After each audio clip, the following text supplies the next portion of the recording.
Pemirsa, di tengah situasi seperti saat ini, jajaran pejabat baru di Buleleng diharapkan memiliki inovasi sebagai roda penyeimbang pemerintahan. Selain itu, kinerja seluruh SKPD juga harus dievaluasi sehingga capaian kinerja bisa diukur.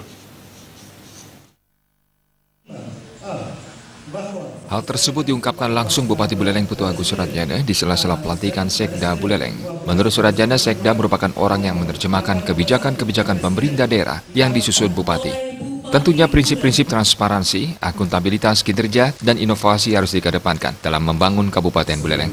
Di tengah situasi perekonomian seperti saat ini, Sekda baru diharapkan mampu menjadi penyeimbang dan pengkoordinasi seluruh perangkat daerah dalam menghadapi situasi seperti saat ini.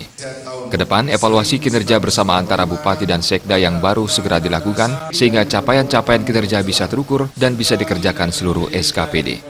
Beliau harapkan bekerja sesuai dengan tugasnya, ya, sebagai perwakilan daripada orang yang menerjemahkan kebijakan-kebijakan yang menjadi Bupati, ya, di pemerintahan. Tentu prinsip transparansi, akuntabilitas, kinerja, inovasi ini harus dikedepankan ke depan. Mengkoordinasikan perangkat daerah.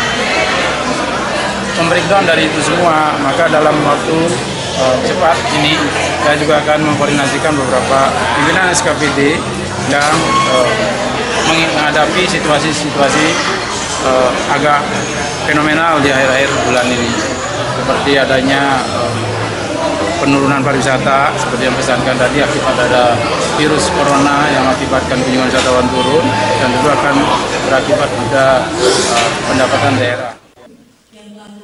Sekda Buleleng yang baru Gede Suyasa sendiri menggantikan Dewa Ketut Puspaka yang sudah memasuki masa purna tugas. Suyasa yang berlatar akademisi dan aktivis ini optimis mampu menjalankan visi misi pemerintahan.